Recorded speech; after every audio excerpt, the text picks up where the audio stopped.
大家好，我是推友，欢迎来到我的频道。那我们这一期呢，就介绍 Bosch 在12V 系列里面的最后一款木工工具啊，当然也是我手头上最后一款木工工具，不代表它人家后面不会出啊。就这款压爆机，叫 JHO 12V-20啊。同样，我们先说一下它这个工作原理啊。几乎所有的压爆机差不多啊，工作原理都差不多。上面有一个电机，因为我看到它上面左右各有2个散热孔嘛，所以上面有个电机。电机通过这个链条或者胶条吧，去带动下面有一个很粗很壮的，也很重的一个滚轴吧。但这个滚轴呢，上面它固定了一个很细很长的一个刀片，可以看到了，很细很长的刀片。那这个刀片呢，通过高速旋转，当你在一个木板上去往前推的时候，就把这个木板的表面呢给削平。就像这样啊，它是一个很粗糙的，比方说我就这样往前推，然后就把这个木板的表面给削平。那如果一次削不平呢，那你可以多削几次，总会削平啊，对吧？这是工作原理。那我们就先介绍一下它的外观吧。从外观来讲，它上面呢有一个跟圆锯机一样，有一个左右可以推拉的一个安全锁。默认状态下呢，这个按钮是按不下去的，就是处一个保护状态吧，除非你往左推或往右推，这个按钮才能下来。旁边呢就是一个 EC 和一个无刷的一个标识啊，这个标识还是蛮大的。下面就是一个电量的指示灯，但是我发现它这个上面没有一个过载灯，难道它这个机器不会过载吗？然后整个机身上面差不多就是这样子的。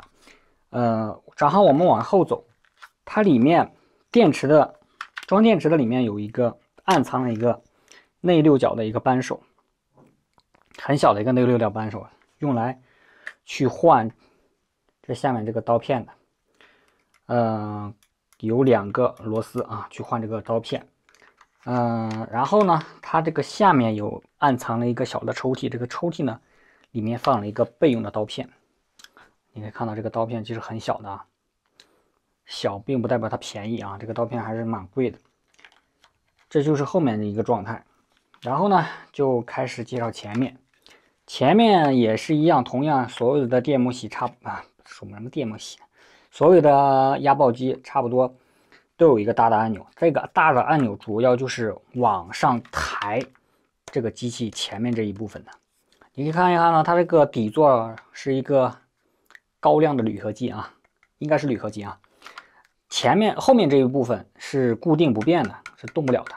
然后呢，中间这个是刀片，我们刚才讲了。然后前面呢是可以往上下可以移动的，因为你往上移动的时候，下面这个刀片露出来就更多嘛，所以说它就刨的就越深。正常来讲，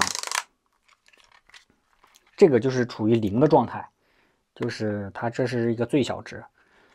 按道理讲，这时候呢，如果你的那个木板很平的话，这个时候呢，它这个刀片是刮不到你的木板的。然后就这样去顺时针去旋转，你看转一下，你就听到一个嘎哒的一声，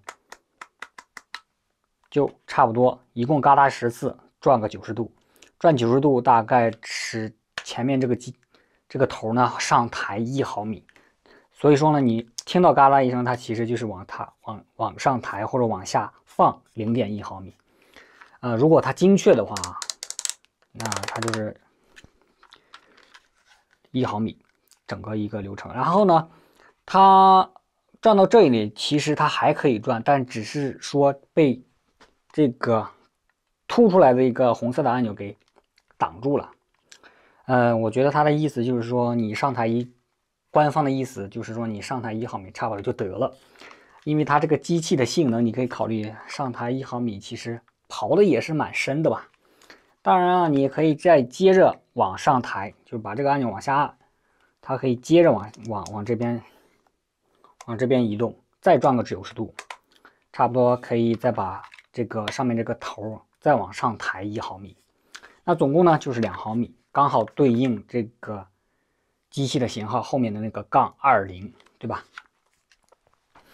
那差不多这个机器我就讲完了。那还有几个具体的参数吧，就是同样这个机器这个电机也是恒定的，它是不是改不了速度的，改不了转速的。然后官方的数据是14500转，就是14500 RPM， 这也是我介绍的博士12V 系列里面转速最高的一款木工工具吧。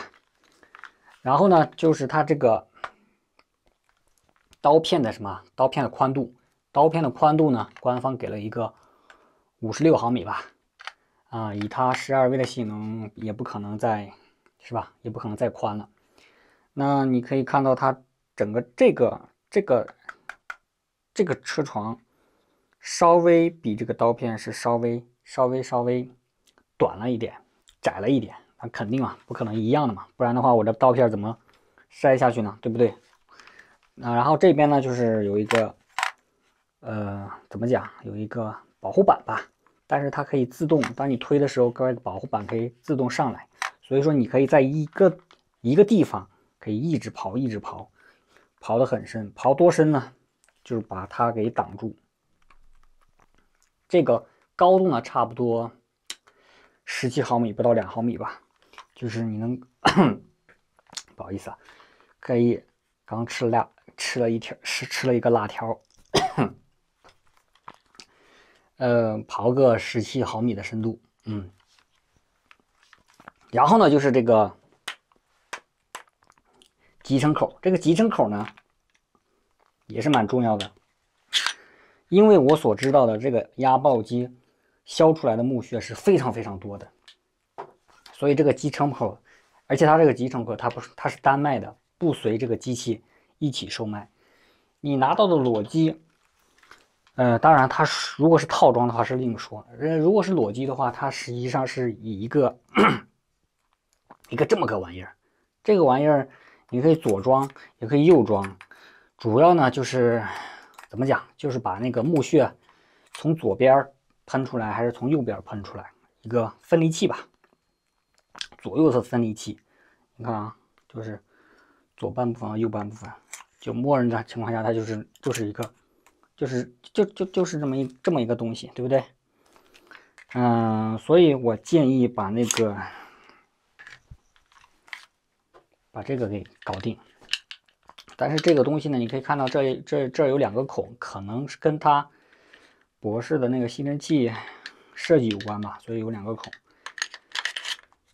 这么装上去，然后同样呢，我这儿有一个吸尘器的口，把它怼上去吸。当然我这个口跟它不适配啊，这个口有点小。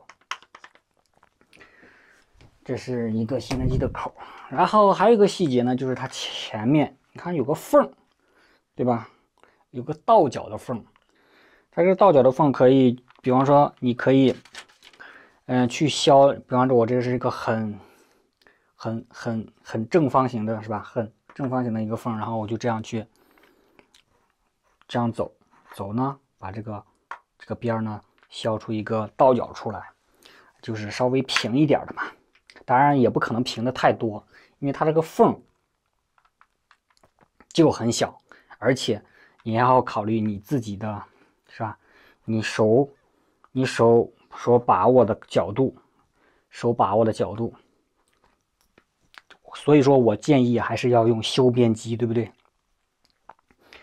修边机的话精度会很高，所以这就是这么一款机器，我大概讲的都讲了，然后我们开始测试。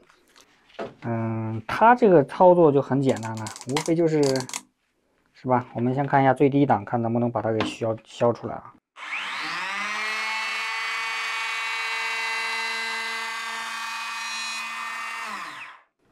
看来还是有一点点，是不是？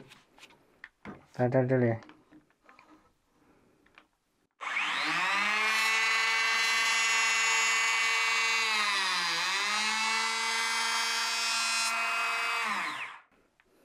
好，稍微有点变干净了，对不对？能不能看清楚？哎呀，好多灰呀！那我们刚才按的最低档，所以我们现在搞到90度，切个1毫米，然后我们把这个吸尘器搞上，不然的话木屑太多了。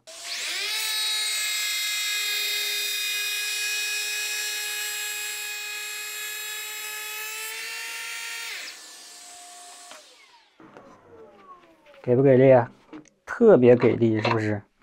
这比那个修边机好用多了。修边机真的是，修边机它没有给官方没有给吸尘口，但是有一些 DIY 爱好者他们做了一些类似于吸尘口的集成口的，有兴趣的可以去查一下，但是我这里没有啊。是吧？还可以，是不是？我们再往上调个2公分，我们以最大的深度去搞一下。好，开始。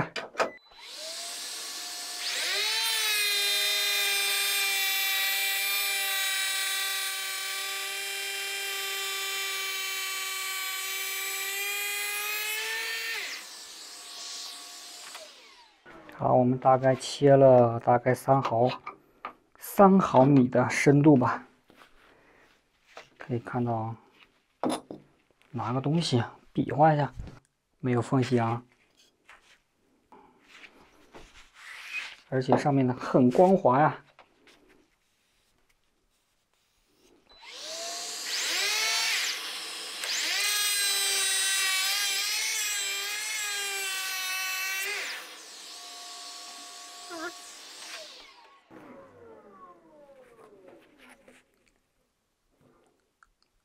能看出来是吧？1公分，1毫米，1毫米的厚度。再来一下，把这边弄平。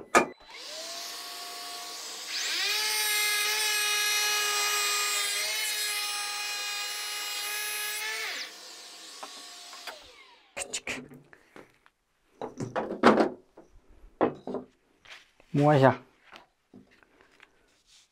两边切的时候几乎没有，几乎没有。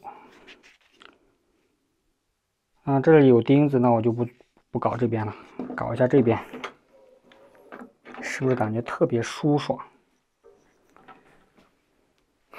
为了看一下它的木屑有多少啊，那我就不装个吸尘器看一下啊。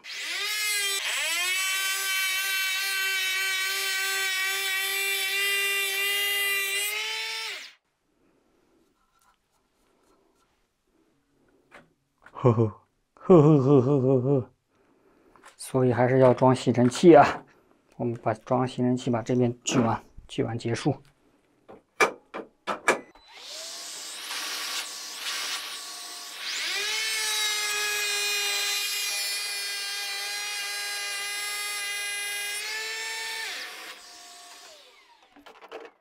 哦嘞，